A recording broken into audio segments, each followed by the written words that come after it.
años se ha visto, se ha abarcado lo que se conoce como expresión génica.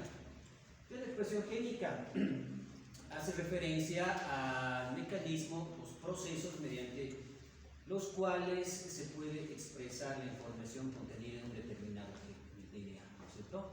Toda esta información que está organizada bajo cierta secuencia de pares de bases contiene la información necesaria para sintetizar proteínas, ¿no?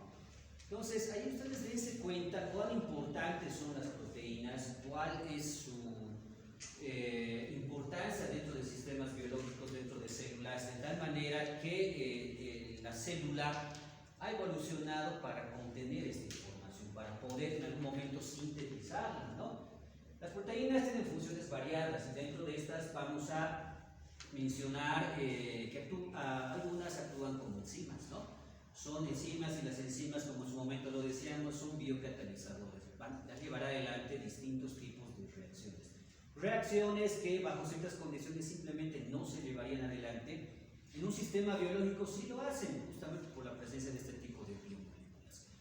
Ahora, cualquier alteración a nivel del DNA, ese error se transmite al RNA mensajero y ese error se transmite a la proteína, se transmite a la enzima, ¿no es cierto? Eso es lo que vamos a analizar el día de hoy, mutaciones que ocurren, cómo ocurren, cuáles son las consecuencias. Y en la mayoría de los casos estos errores pues tienen consecuencias, ¿no? Llegan a provocar cierto tipo de enfermedades, especialmente cuando se ven afectadas las enzimas, ¿no? Inclusive proteínas, por ejemplo proteínas que controlan el ciclo de replicación celular, el ciclo celular. Si se ven afectadas dos, que son las más importantes, la P53 y la PRB, producto de una mala información, una mutación que ocurre ya sea a nivel del DNA, transcripción, traducción, van a generar proteínas anómalas. Y este es un mecanismo por el cual se entiende también el desarrollo del cáncer, ¿no? Cómo ciertas células pierden la capacidad de controlar su replicación y en consecuencia se van multiplicando de forma indiscriminada, lo cual va a generar células indiferenciadas. Justamente esto se conoce como un proceso cancerígeno, ¿no? Bien, entonces la segunda parte, el día de ayer hemos debido analizar el resto, bueno, la primera parte. Nos vamos a enfocar en el 15 de revisar, ¿no? Si revisamos el tema de programación del primer rote, en la siguiente teórica igual vamos a hablar de genética molecular, de genómica, y vamos a hacer referencia a las técnicas que se utilizan para realizar el diagnóstico. Su aplicación más que todo al diagnóstico clínico. Lo vamos a hacer, a no ser que hoy día también los revisemos si gustan, el siguiente viernes ya lo pasamos, ¿no? Es la misma temática, si ustedes lo verifican, había sido la misma temática y hace ratito me he dado cuenta. Pues ya depende de ustedes, no hay mucho problema. Bien, modificaciones post-traduccionales. Si ustedes revisan también el programa, ahí dice modificaciones post-transcripcionales. Está mal, ahí es que hay un detalle, porque las modificaciones post-transcripcionales ya lo han debido revisar cuando han hablado del RNA, el proceso de transcripción, modificación post-transcripcional, ¿no es cierto? Entonces, ahí en el programa ustedes van a hacer una corrección. Lo que sí vamos a mencionar el día de hoy es qué ocurre con las proteínas después de que son sintetizadas, después del proceso de traducción. Por eso la corrección ahí post-traduccional.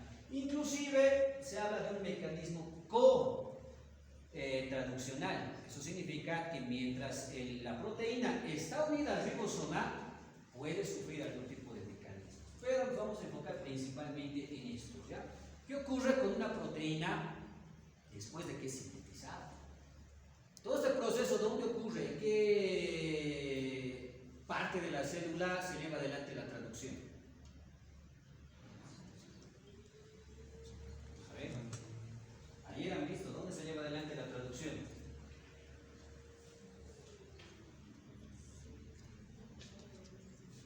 ¿Mitocondrial? ¿Sí? ¿Dónde? ¿Dónde? Ribosoma. El ribosoma es por excelencia el lugar donde se lleva adelante la síntesis de proteínas, ¿no?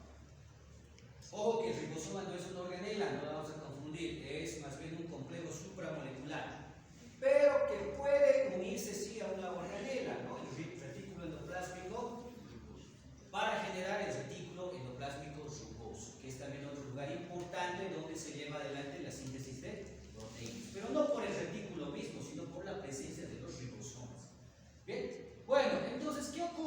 vez que se ha sintetizado la proteína en el ribosoma, ustedes ya saben el proceso, ¿no?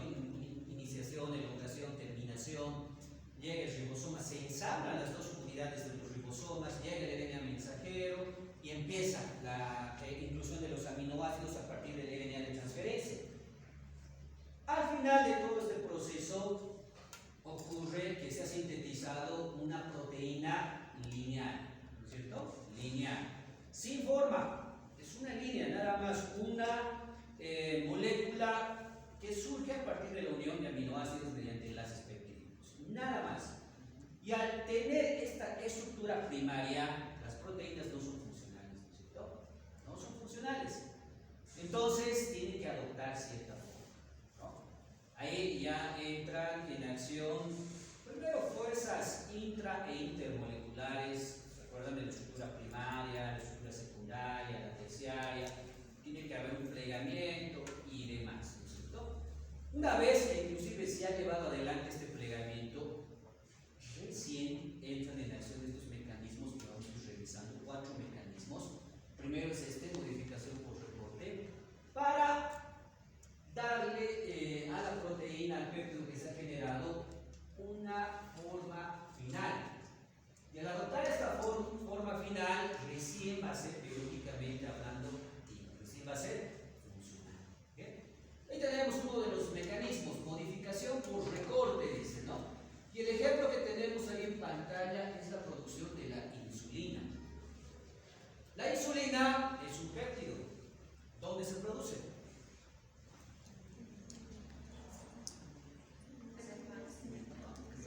Páncreas, específicamente. Islotes de... Células beta pancreáticas.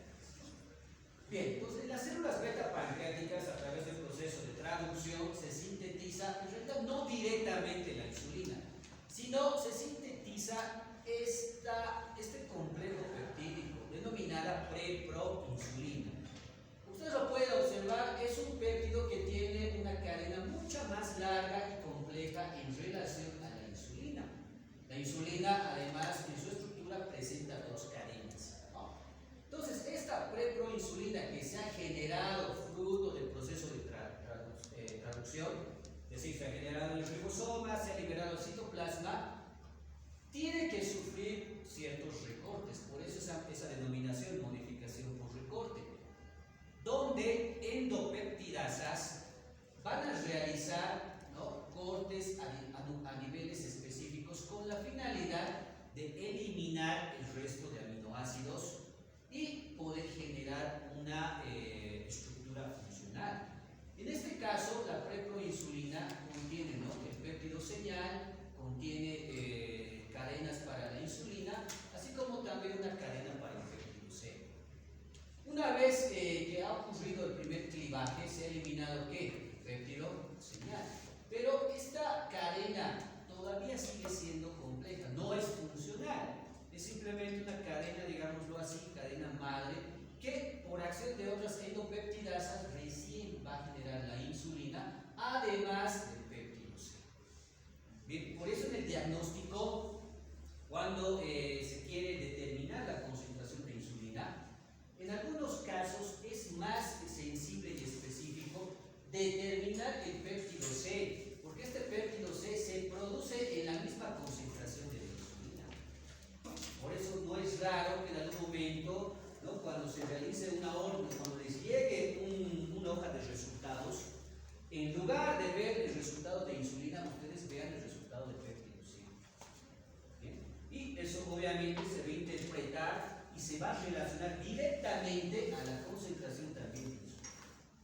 ¿Okay? Es por esta razón, porque el péptido C forma parte de la cadena denominada proinsulina que va a generar la insulina. Por eso ambas cadenas son detectables. Desde un punto de vista del diagnóstico clínico, ambas se pueden detectar.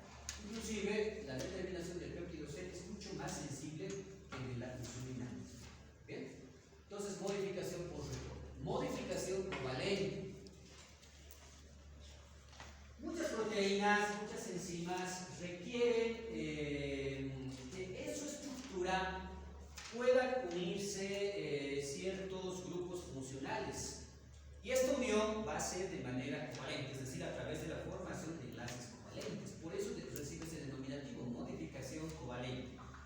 Esta unión de grupos, por ejemplo, fosfato a través de la fosforilación, grupos glucosilo a través del proceso de glucosilación, permiten y favorecen que ciertas proteínas, incluidas las enzimas obviamente, pasen de un estado inactivo, que no sea funcional entre comillas, a un estado activo, un estado funcional.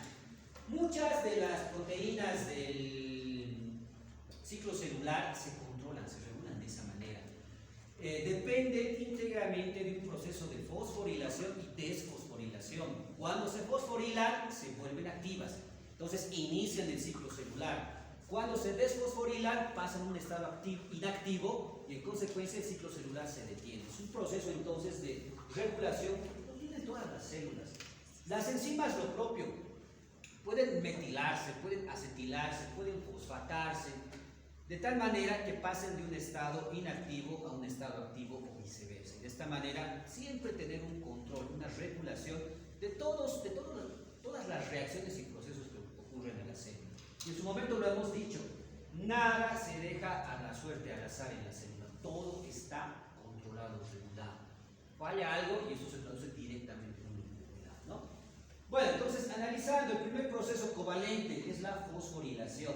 Existen 3 aminoácidos, y eso ténganlo muy en cuenta, claro, que son el blanco principal para el proceso de fosforilación. Estos aminoácidos son aquellos que presentan en su cadena R un grupo hidroxilo. ¿Cuáles son estos aminoácidos? ¿Cuáles son? A ver. Son 3. ¿Cuáles son? Tienen alcohol en su cadena R. Anótese, pregunta de examen segura. Serina, treonina y tirosina. Son los 3 principales aminoácidos donde se va a llevar adelante el proceso de fosforilación. ¿Bien? ¿Por qué? Porque justamente facilitan la presencia del grupo hidroxilo, el cual es reactivo y fácilmente reacciona con los grupos fosfato. Que básicamente el grupo fosfato es un grupo ácido. Ácido con alcohol forman un éster. Y este proceso se conoce como esterificación, ¿no? Este proceso es controlado, igual no es aleatorio, nada es al azar en la célula. Proceso de fosforilación lo llevan adelante un grupo de proteínas denominadas sinasas o quinasas, Entonces, estas proteínas son enzimas quinasas que van a favorecer que el grupo fosforilo se una al residuo de serina, treonina o tirosina que está presente en una región de la proteína. Y de esta manera se va a fosforilar la proteína y en consecuencia pasa lo más probable a un estado funcional. Esas proteínas o enzimas no siempre tienen que ser funcionales. Si en algún momento se ha cumplido su función, se ha regulado, por ejemplo, el ciclo celular, se ha llevado adelante y se ha satisfecho la concentración de sustrato que se requiere por acción de una enzima, pues se tiene que desfosforilar, es decir, separar. El grupo fosfato tiene que salir. Entonces, ¿qué enzimas van a entrar en acción? Se denominan fosfatasas. Entonces, sinasas y fosfatasas llevan adelante este proceso de fosforilación. Las sinasas favorecen su unión y las fosfatasas más bien favorecen su salida, su corte, clivaje del grupo fosfato de las proteínas. ¿Bien? Por este lado, glucosilación. Bien, en la glucosilación, ya su nombre lo indica, que está ingresando a esa proteína, a esa cadena peptídica. Va a ingresar un residuo glucosilo. Para básicamente mencionar que va a ingresar una glucosa.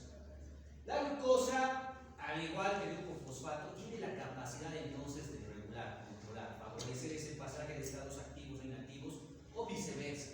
En este caso tenemos 2 opciones, ¿no? Que bien se genere un enlace N-glucosídico, denominada por N-glucosilación, o bien un enlace O-glucosídico, ¿no? Denominada O-glucosilación. ¿Cuál es la diferencia? En esta primera, el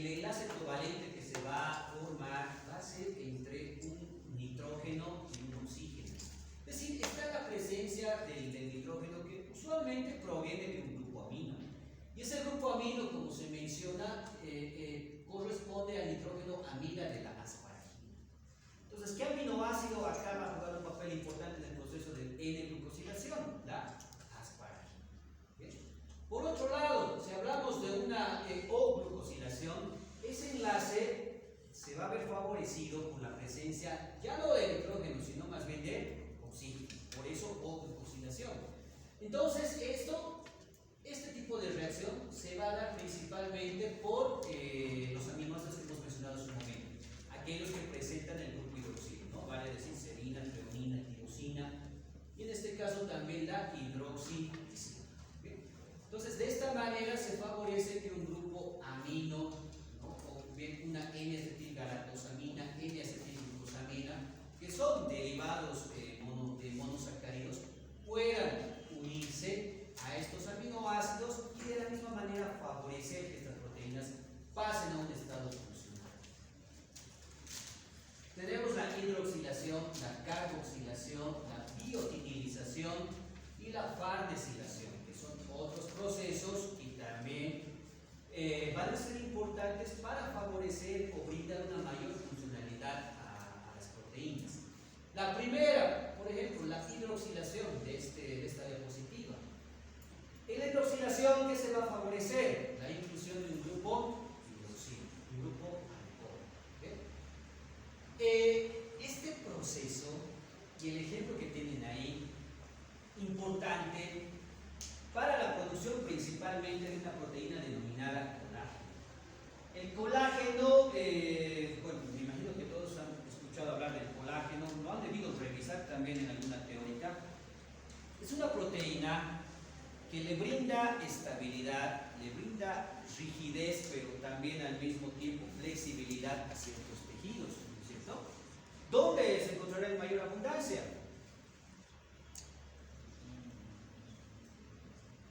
Bien, ¿no es cierto? En el hipodermis. El tejido conectivo está justamente debajo de la piel. Y justamente su presencia favorece que nuestra piel sea así de flexible, la podemos estirar hasta cierto punto, ¿no es cierto? Pero no la podemos romper, no la podemos desgarrar fácilmente, a no ser que ejerzamos mucha fuerza, obviamente sí.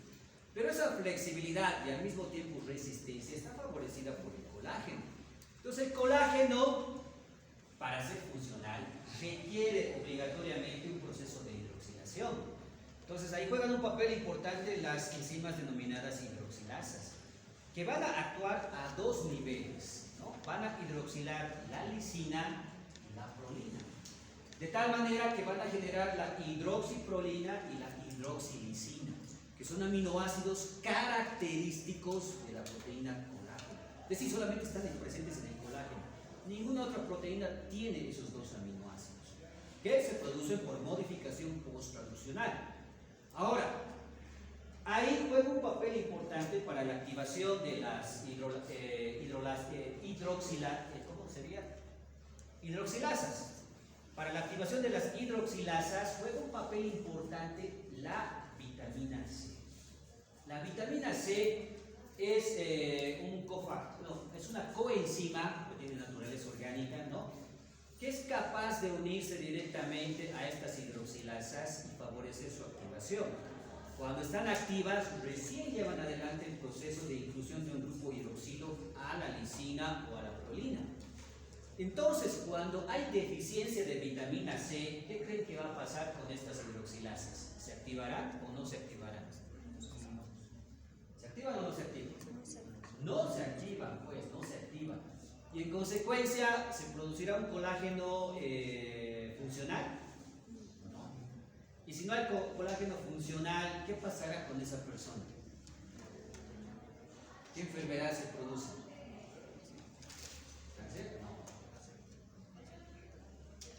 Usualmente las manifestaciones de esta patología son encías sangrantes, una piel delicada, inflamación de encías, caída de dientes. Esto se conoce como escorbuto, ¿no? El escorbuto entonces es una enfermedad que se produce por deficiencia de vitamina C.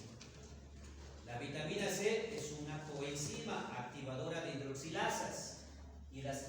hidroxilasas favorecen la unión de hidroxilos a la lisina y a la prolina para generar colágeno de forma normal.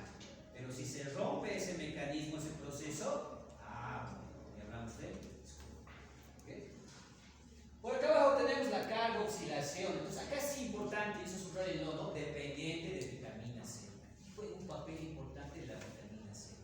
Por acá tenemos otra patología que es dependiente de otra vitamina, la vitamina K. El proceso se denomina carboxilación. Entonces, ¿dónde será importante la carboxilación? Porque muchas proteínas sufren adelante este proceso de carboxilación. ¿Qué significa esto? La inclusión de un grupo carboxilo a algún residuo de aminoácido presente en ciertas proteínas, ¿no? ¿Cuáles son importantes y cuáles vamos a rescatar acá? Las proteínas que forman parte de la cascada de coagulación, los factores de coagulación. Entonces, estas proteínas, para entrar igual en ese juego de estados activos e inactivos, ser funcionales, requieren necesariamente que se lleve adelante la carboxilación. ¿Qué enzimas jugarán un papel crítico ahí? Las carboxilasas. Las carboxilasas entonces son las que van a favorecer que el grupo carboxilo se una a esa cadena polipeptídica. Pero esas carboxilasas a su vez son controladas, ¿no? Activo e inactivo, por esta coenzima, la coenzima denominada vitamina K, ¿no?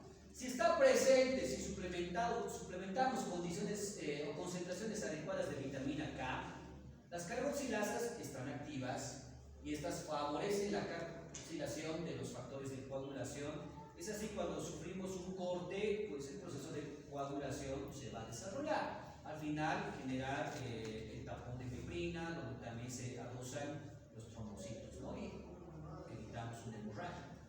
Pero ¿qué pasa si hay deficiencia de vitamina K? No se va a llevar adelante ese proceso, ¿no es cierto? No hay vitamina K, entonces las carboxilasas no se activan. Si no hay carboxilasas activas, no hay factores de coagulación activos. Y si esa persona sufre un corte, no va a haber una coagulación normal. Porque por sí solas, las plaquetas o trombocitos simplemente no van a poder generar el tapón necesario. ¿Sobre qué se van a dosar? Todo el proceso de coagulación, la activación de los factores de coagulación, al final desencadena la formación de fibrina, una malla. Nosotros conocemos, ¿no?, la malla de metal. Algo semejante se forma en los vasos sanguíneos. Y una vez generado esta red de fibrina, recién se pueden unir las plaquetas y generar el tapón plaquetario. En caso contrario, no ocurre. Entonces ahí tenemos personas que sufren de deficiencia de vitamina K, usualmente hemorragias constantes, ¿no? Si la herida es abierta, si la herida es cerrada, ¿qué se producirá? ¿O no se produce nada? Imagínense recibir un golpe, una succión. ¿Va a haber sangrado?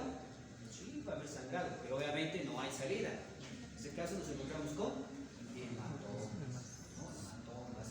Si son más pequeñas, petequias, ¿no? Las petequias son pequeños hematomas que pueden localizarse en distintas zonas del cuerpo, donde haya un trauma o bien exista un proceso que haya facilitado el rompimiento principalmente de vasos capilares, ¿no? Hemorragias, hablamos cuando hay un corte y hay una salida al exterior. Cuando hay pérdida de sangre, volumen sanguíneo, en ese caso denominamos un hemorragia, ¿no? Bien, entonces dependiente de vitamina K. La biotinilización. Bueno, existe un grupo denominado, un compuesto químico denominado biotina. Ahí está la estructura. Este tipo de estructura se une al grupo amino epsilon que está presente en la lisina. ¿No? Estoy tomando notas de qué aminoácidos son los que llevan adelante este proceso de modificación covalente, ¿no es cierto? Entonces, lo propio, la biotina va a favorecer que se lleve adelante este proceso de carboxilación. Ambos procesos usualmente van a la par. La proteína o enzima se biotiniliza y eso va a favorecer también que se carboxilen. En consecuencia, van a usualmente trabajar en procesos conjugados juntos. Bien. La farnesilación, el grupo farnesilo, lo que está acá en rojo. Este grupo farnesilo, si ustedes lo observan, es un grupo altamente hidrofóbico. ¿Qué quiere decir eso? Es un grupo que no se va a mezclar con el agua, es rico en, más bien lo podemos considerar como una estructura lipídica, ¿no? Y justamente esa es su función. La inclusión de grupos farnesilo a proteínas va a favorecer que en la membrana celular puedan integrarse proteínas de membrana, ¿no? Dentro de las proteínas de membrana tenemos las proteínas integrales, es decir, aquellas que atraviesan ambas capas lipídicas, ¿no es cierto?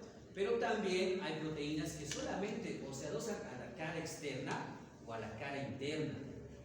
Pero ¿cómo es que no se separan? Porque estamos en constante movimiento, una célula se mueve. ¿Cómo es que no se desprende esa proteína de la membrana celular?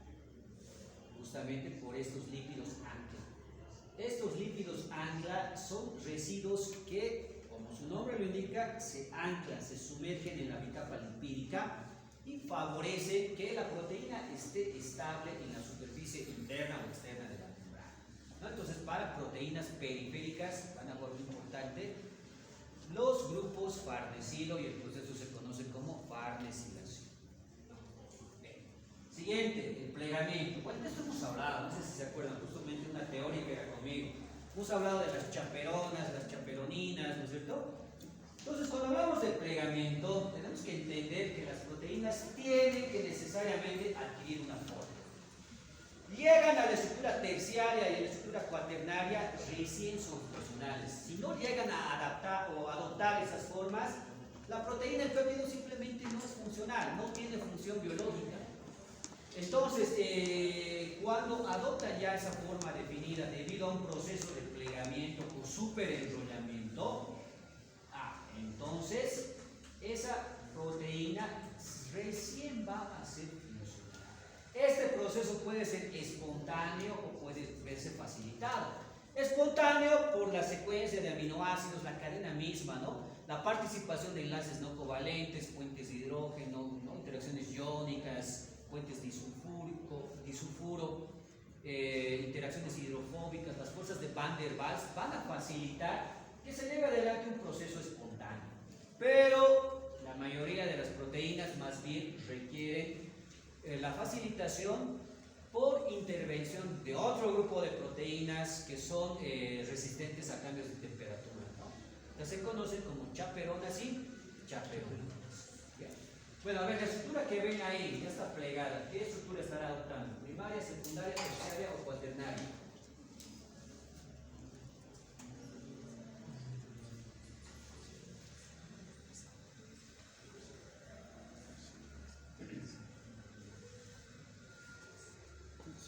Si ven esta imagen en el examen y ahí abajo ven inciso A, estructura primaria, secundaria, inciso B, secundaria, C, terciaria, 4, cuaternaria, 5, lineal. ¿Qué van a responder? Terciaria. Más fuerte. Terciaria. Terciaria, ¿por qué? Porque ya está adoptando una forma casi tridimensional. Eso, bien. Esta es una estructura terciaria. Exacto, es una estructura terciaria. ¿Por qué? Primero vemos el superenrollamiento. Imagínense una madeja, un ovillo de lana, ¿no es cierto? Ya está totalmente enrollado. Y además aquí ustedes van a poder identificar fácilmente las estructuras secundarias. Todo lo que está en verde son estructuras secundarias. Por ejemplo, estas son hélices alfa. Esta parte, por ejemplo, son estructuras denominadas asas y los loops. Estas flechas de acá son las estructuras, las hojas beta legadas, ¿no? Y además por ahí hay puentes de hidrógeno, etc. Es una proteína que está enrollada, plegada, es una estructura terciaria. Si fuera secundaria, solamente vamos a ver, ¿no? Hélices alfa o bien hojas beta. Si fuera cuaternaria, vamos a ver mínimamente dos de estas estructuras, ¿no? Porque una estructura cuaternaria es la asociación de estructuras terciarias. Y si fuera primaria, una cadena lineal, una secuencia de aminoácidos. Nada más. Bien. Bueno, la alteración del plegamiento, ¿qué enfermedad importante causa? ¿Qué enfermedades? A ver si se acuerdan de esa teórica. El Alzheimer. Alzheimer, excelente. ¿Qué más? Enfermedad amiloide. Amiloide, ya, perfecto. Una más. Parkinson. Puede estar relacionada también, no se conoce el mecanismo, pero sí se asocia, no se menciona la presencia de un mal plegamiento de ciertas proteínas. Algo más. Todas estas, si se han dado cuenta, son enfermedades neurodegenerativas, principal localización del cerebro, pero hay una más famosa que esas dos. Bueno, La encefalitis espongiforme. eso. ¿Cómo se conoce? La enfermedad de las vacas locas. Exacto, las vacas, ¿no? Las encefalopatías espongiformes. La más difundida, la que ha hecho famosa a estas estructuras denominadas priones, es justamente la enfermedad de las vacas locas, ¿no? Y recientemente de los alces, como de los venados zombies, ¿han escuchado? Los venados zombies, igual, es una forma de encefalopatía espongiforme. Bien, la degradación es otro proceso, mecanismo post-traduccional. Las proteínas en algún momento tienen que degradarse. Pueden estar mal plegadas, puede que haya ocurrido algo erróneo en su plegamiento o simplemente que se hayan producido proteínas no funcionales que están ahí y a la célula no le sirven para nada. Entonces, la célula lo tiene que reciclar. Eso es lo interesante de la célula, recicla todo, aprovecha todo al máximo. Entonces, estas proteínas no funcionales que están ahí, o bien parcialmente degradadas, desnaturalizadas, llevan adelante un proceso de marcaje. Y ahí va a jugar un rol importante esta molécula denominada ubiquitina. Aquí está como V, pero se denomina ubiquitina. Las proteínas que se van a marcar para sufrir un proceso de degradación tienen que llevar adelante una reacción de ubiquitinación, donde se van a ir incluyendo varios residuos de ubiquitina. Las proteínas que tienen este marcaje de poliubiquitina son las que van a ingresar a una estructura o complejo denominado proteasoma. Y los proteasomas son los que van a actuar como complejos degradadores de estas proteínas marcadas. Bien, ahí juegan un papel importante tres enzimas. Ahí está la E1, la E2, la E3. ¿Y qué es cada una? Ahí está, ¿no? Entonces, estas enzimas van a favorecer que cualquier proteína que tenga esas características, ¿no? Mal plegado, desnaturalizado, parcialmente digerido, se marque como ubiquitina y los proteasomas reconozcan este marcaje para empezar el proceso de degradación. Un proteasoma es un complejo proteico, o sea, son más proteínas que van a degradar otras proteínas, ¿no?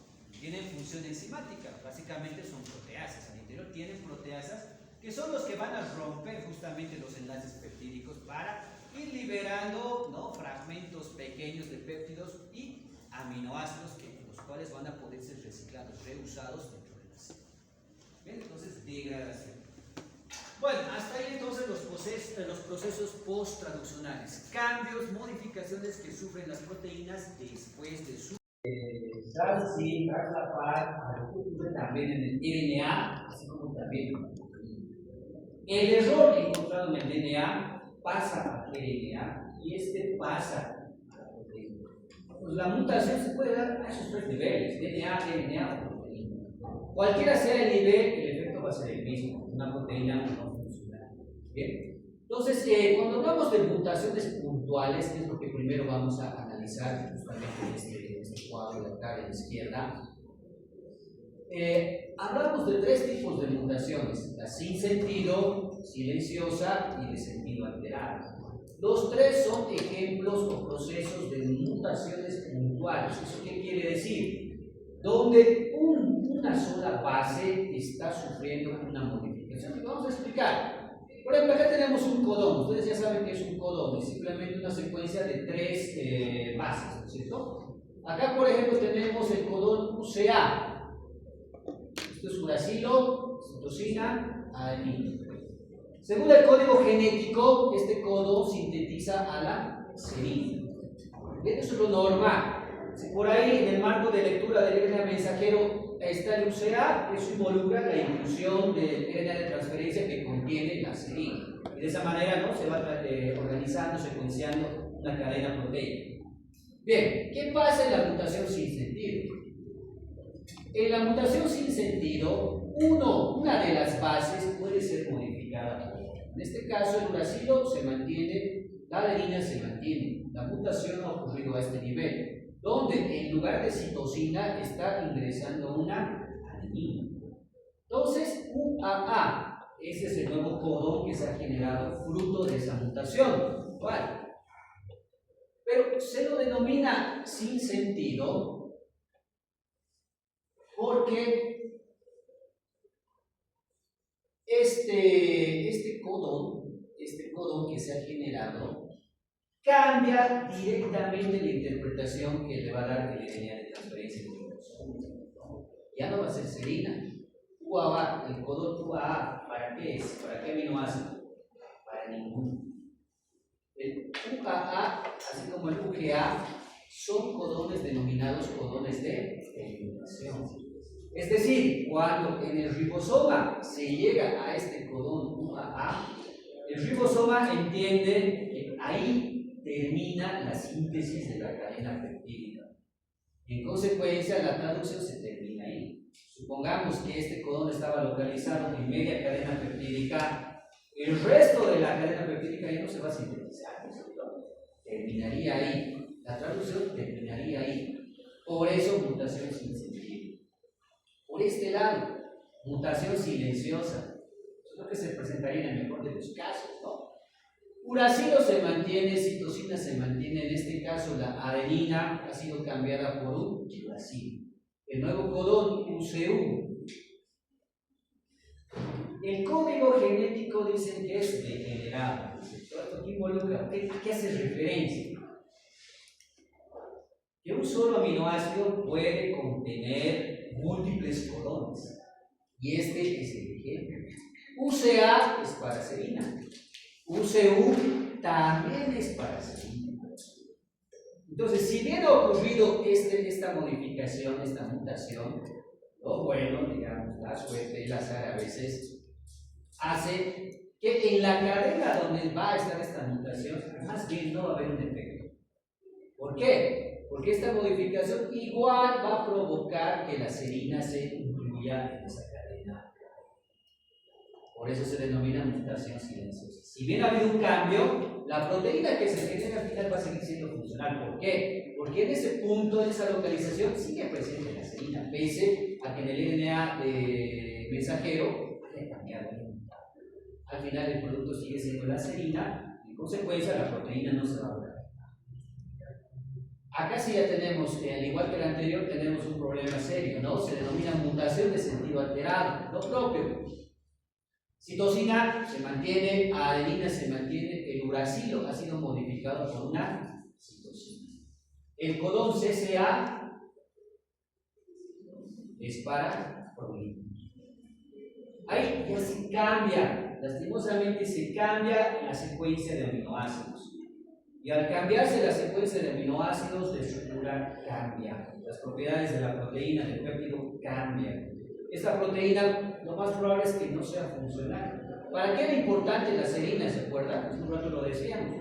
Son residuos donde principalmente las proteínas sufren algún tipo de modificación, ¿no? Por unión de un grupo fosforilo, por ejemplo, de un grupo glucosilo. Y en consecuencia va a ser un punto de control de regulación. Imagínense que ese punto de control ya no esté. La prolina no tiene una estructura parecida. La serina presenta un grupo alcohol. La serina es un aminoácido hidrofílico reactivo, control. En cambio, la prolina no. La prolina es un aminoácido hidrofóbico. Y la mayoría de las proteínas no actúa como un sitio regulador de control, salvo el colágeno, que es el punto donde se hidroxilado. Pero el resto de proteínas no. Consecuencia, si no tiene su punto de regulación, la proteína pues simplemente no va a ser funcional. O va a ser muy funcional, son dos extremos a los cuales puede llegar. Entonces, mutación de sentido alterado. Son mutaciones, en conjunto se conocen como mutaciones puntuales, mutaciones donde se ve afectado uno solo de las bases que forman parte del genoma. ¿Está claro esa parte? Expansión por repetición de trinucleótidos. Bueno, aquí hablábamos solamente de uno. Acá hablamos de repetición de trinucleótidos, es decir, codones. Un codón es un trinucleótido, ¿no es cierto? 1, 2, 3 nucleótidos, un trinucleótido. Entonces, codones pueden empezar a repetirse múltiples veces. Es decir, esa secuencia de trinucleótidos pueden ir ingresando en la región codificante múltiples veces. Y en la enfermedad de Huntington, este codón CAG se codifica para la glutamina, se empieza a incluir y repetir múltiples veces. Esto provoca, ¿no?, que la proteína denominada huntingtina no se produzca de forma adecuada y dé paso al desarrollo de las manifestaciones clínicas características del Huntington. Esto en las regiones codificantes, en las regiones que se traducen, claro que está aquí en azul. Puede haber esta repetición de trinucleótidos fuera de la región codificante. Lo que está en azul es la región codificante. Fuera de esto, en algunas enfermedades, ahí tenemos dos: síndrome de X frágil, la distrofia miotónica. Esta repetición también se produce múltiples veces, pero en las regiones donde no se codifica. Las palabras para que me entiendan mejor: los exones, los intrones. Bien. Por este lado tenemos mutaciones del marco de lectura. El marco de lectura, ¿qué es el marco de lectura? El marco de lectura hace referencia a esta parte del gen. Es la parte del gen donde se va a llevar adelante o donde se contiene información, y es esta la que se va a expresar. Ese es el marco de lectura. Entonces, cuando ocurre una mutación exclusiva del marco de lectura, puede ocurrir dos cosas: adición de bases o deleción de bases. En la parte central justamente tenemos, como para ejemplificar, una secuencia de ribonucleótidos, digámoslo así, para una proteína normal, ¿no? Donde tenemos UCA, CU, AUG, GCU, que son codones para los aminoácidos serina, prolina, metionina, alanina. ¿Okay? Esto es lo que, de acuerdo al ejemplo, debería, ¿no?, mantenerse lo normal. Pero cuando hay adición, esto involucra la inclusión, es decir, que se aumente una base adicional a la secuencia. Si inicialmente teníamos, ¿cuánto? 12, ¿no? 12, son 12 ribonucleótidos. Acá ya vamos a tener 13. Pero la inclusión a este nivel del grupo uracilo va a alterar todo el marco de lectura, va a causar un desastre total. Miren, a este nivel primero estaba uracilo, citosina, adenina. Hay por un error, por una mutación, ingresa el uracilo. Y después sigue el resto, ¿no? Citosina, guanina, citosina, uracilo, etc. La inclusión de esa única base, lastimosamente, va a alterar el código genético, los cromosomas. Primero era para serina, UCA, perfecto. Luego tenía que seguir GCU para prolina, pero acá ya no es pues, CCU. Ahora ya es pues UCC. La UCC ya es un codón para un aminoácido diferente, en este caso ¿qué? Y eso tiene su efecto en los demás codones, ¿no? UAU, tirosina, GGC, glicina, y esto también se va a alterar, de tal manera que se van a sintetizar proteínas que no corresponden, proteínas no funcionales. Acá estaba serina, prolina, metionina, alanina, la secuencia correcta, pero acá ya tenemos serina, tirosina, glicina, otros aminoácidos que no tienen nada que ver, ninguna relación con la proteína nativa, ¿no? Obviamente estas en su momento van a ser reconocidas. Si se ha generado la proteína, pues se la va a marcar, se la va a ubiquitinar y se la tiene que declarar.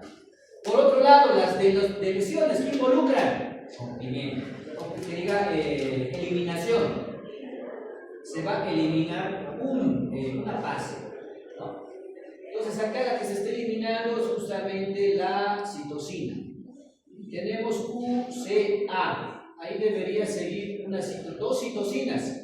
Se ha eliminado uno, solamente nos queda una citosina y el resto se mantiene. De la misma manera, esto directamente va a tener efectos sobre la codificación de los códigos, ¿no? Primero no hay problema, UCA serina, pero el segundo ya es otro codón, COA. Esto ya no es para prolina, es para leucina. Después sigue triptófano. Y, como se dan cuenta, los restantes codones que vienen igual se ven. Y al final se van a incluir aminoácidos que no correspondan, en consecuencia una proteína que no va a hacer nada. Bien. Entonces, los principales mecanismos de mutación. Bueno, aquí se los dejo, esto analícenlo en su casa, voy a van a tener la presentación. Los ejemplos, ¿no? Acá tenemos una secuencia UAG, UG, AUG, etc. ¿no? Tenemos codones, tenemos una secuencia de aminoácidos donde se va a generar un determinado polipéptido, cadena proteica o peptídica. ¿Qué ocurre si hay una deleción? Si hay una deleción de 3 bases, si hay una adición o inserción de una base, si hay una inserción de una base y una deleción de una base, ¿cómo se altera el marco de lectura? ¿Cómo se altera la secuencia nativa? Bueno, no, acá tenemos una secuencia que tendría que ser la secuencia nativa, la funcional, pero a medida que se van perdiendo o se van añadiendo, ese marco de lectura cambia, se modifica. Y esto obviamente se va a traducir en proteínas que no son individuales. Este es un ejemplo de una deleción. Ya. Bueno, en esta patología hay una proteína. La proteína puede sufrir alteraciones, bueno, distintos tipos de mutaciones, ya que están especificadas, ¿no? Por ejemplo, el cambio del aminoácido glicina por cualquier aminoácido, del triptófano, de la arginina, en estas posiciones. O bien también pueden haber deleciones, ¿no? O cambios puntuales, por ejemplo, una asparagina por una lisina en esta posición, que van a dar origen a diferentes tipos de mutaciones, ¿no? Desde la 1 hasta la 6. Acá tenemos que hablar de esta proteína denominada CFTR. Es una proteína que se encarga o actúa como una bomba de cloruros, importante para el proceso de producción de mucosidad.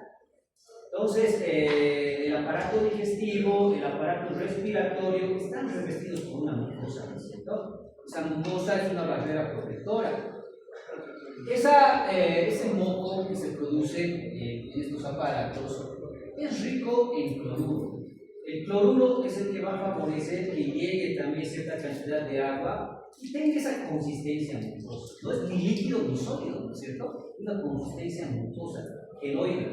Entonces, eso gracias a la presencia de cloruros. Entonces, esto es lo que usualmente debiera ocurrir. La CFTR tiene obviamente su información contenida en el DNA.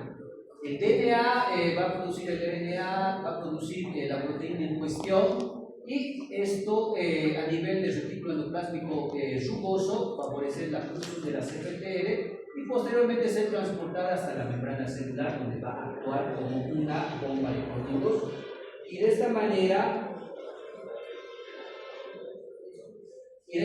favorecer la producción de la CFTR. ¿Qué es lo que pasa? Si ustedes observan, esta es la CFTR, se produce acá y vean cómo va migrando desde el retículo endoplásmico rugoso hacia el aparato de Golgi y posteriormente a la membrana, ¿no? Acá ocurrirá eso, acá que ocurrirá, acá que ocurrirá, acá. Son mutaciones, son cambios donde la CFTR está sufriendo un tipo de mutación. Ya sea que un aminoácido sea modificado por otro, ya sea que se elimine un aminoácido, ya sea que haya un cambio puntual, un aminoácido por otro, o una deleción. Va a provocar que esta CFTR, por ejemplo, en la tipo 1, ya sea por cualquiera de estos mecanismos de mutación, simplemente la CFTR no se produce. Es decir, no lleve adelante el proceso de traducción, simplemente esto se bloquea. En la tipo 2 hay un bloqueo del procesamiento, es decir, sí se produce la CFTR, pero ¿dónde está el problema? Ha llegado hasta el retículo endoplásmico, pero ahí donde se ha producido de forma lineal ya no se ha llevado adelante el proceso de desplegamiento. Es decir, tenemos una CFTR que no es funcional, en consecuencia no va a llegar a la membrana celular. Y tenemos una deficiencia de cloruros. La mucosidad que se produce es extremadamente espesa, y eso va a dificultar el proceso de respiración, el proceso de digestión. Acá tenemos la tipo 3, ¿no? Defecto de la apertura del canal. Es decir, estas mutaciones sí producen la CFTR, ¿no? En el retículo endoplasmático rugoso, el aparato de Golgi, llega hasta la membrana. El problema es que esta proteína no es funcional, es un canal, es una bomba. Las bombas favorecen el pasaje de ciertos iones, ¿no? Cloro, sodio, potasio. En este caso, ese canal no se apertura. Hablamos de una proteína que no es funcional. Si no hay este canal, los cloruros podrán atravesar esta membrana celular. Seguimos con ese problema. Tipo 4, defecto por transporte de iones. Acá la CFTR se produce de forma normal. Retículo endoplásmico, aparato de Golgi, llega a la membrana. El problema de la misma manera es el canal. Este canal no está totalmente aperturado, no es funcional plenamente, en consecuencia, la presencia de cloruros no va a ser óptima. Pero obviamente, en comparación con estas, la patología y las manifestaciones clínicas van a ser menos severas. Acá sí, obviamente, no tenemos un buen pronóstico del paciente, pero acá puede controlarse, puede administrarse el tratamiento paliativo. Acá, descenso de la síntesis de la proteína. Debido a este tipo de mutaciones, la CFTR se produce, puede ser funcional. El problema es que no se produce en concentraciones adecuadas, en cantidades adecuadas. Por lo tanto, la presencia de cloruros también va a ser problemática. Y finalmente, la tipo 5, descenso de la vida media de la proteína. Se produce la CFTR por todos sus procesos. El problema es que esta CFTR no tiene una vida promedio ideal. Es decir, tiende a degradarse fácilmente. Es muy probable que pueda marcarse fácilmente por las ubiquitinas y ser degradadas. Consecuencia, también la presencia de cloruros no va a ser ideal y las manifestaciones clínicas van a estar. Bien. Bueno, esto lo mencionaremos, técnicas de genética molecular y genómica. Esto lo vamos a reforzar, vamos a profundizar la siguiente clase, exclusivamente va a ser para este tema. Bien, lo que sí ya les adelanto, vamos a hablar de las enzimas de resurrección. Son un conjunto de endonucleasas, es decir, enzimas que son capaces de cortar el DNA, pero al interior de la cadena. ¿No? Son endonucleasas, por eso endo, adentro. Existen exonucleasas que atacan por fuera de la cadena, pero en este caso endonucleasas son importantes porque son altamente específicas, pueden realizar cortes en sitios específicos denominados regiones palindrómicas. Lo interesante de estos cortes es que van a apuntar a secuencias, lugares específicos de la cadena de DNA, que a veces pueden ser, ¿no?, sitios blancos, sitios de acción donde se tiene que hacer la modificación de un gen. Aquí tenemos ejemplos, más ejemplos. La electroforesis, vamos a hablar del Southern Blot, del Northern Blot, del Western Blot, es decir, cómo se identifican DNA, RNA, un proceso que se conoce como electroforesis. Eso para la determinación. El PCR, ¿quién ha escuchado hablar del PCR, ¿no? Reacción en cadena de la polimerasa. Vamos a hablar en detalle del mecanismo, los componentes, ¿no?, el proceso de amplificación, cómo a partir de una sola molécula de DNA se puede generar gran cantidad de moléculas. Y vamos a hacer mucho énfasis, esta es una nueva tecnología, es relativamente nueva, la CRISPR-Cas9, donde ya se habla de la edición del DNA, es decir, a partir del uso de esta tecnología, llamémoslo así, se puede editar el DNA, es decir, se puede extraer una región dañada, alterada, e incluir un nuevo gen, una nueva secuencia. Y esto en su momento, ¿no? Si hablamos de clínica, favorece que inclusive antes de que nazca el niño, en etapa embrionaria, en etapa fetal, hacer correcciones de funciones. Ahí está llegando la investigación. Realmente interesante las aplicaciones de prácticamente, quién sabe, de aquí a unos años, las personas elijan cómo quieren que sea su hijo, qué tipo de color de ojos va a tener, qué tipo de cabello, su estatura, ciertas enfermedades, y demás va a ser posible. Porque con este tipo de mecanismo, como les digo, lo que se puede hacer es preparar un trozo de DNA. Para eso es importante la acción de estas Cas9, que son nucleasas, y CRISPR, que hace referencia a una secuencia de RNA guía. Esto se hace en el laboratorio. Se hace un diagnóstico previo, se identifica un error, ¿no? Se hace la secuencia de esa región donde hay el error, se produce el RNA, se manda ese RNA a la célula, se une al DNA. Eso va a ser un punto de marcaje para que Cas9 endonucleasas corten ese nivel, extraigan esa región dañada y luego se envíe y se coloque un DNA normal o un DNA que se quiera por un mejoramiento de una característica genotípica. Vamos a llegar a eso. Películas de antes, ¿no? Que parecen ciencia ficción, al final vienen representando eso. Bueno, entonces vamos a profundizar la siguiente semana.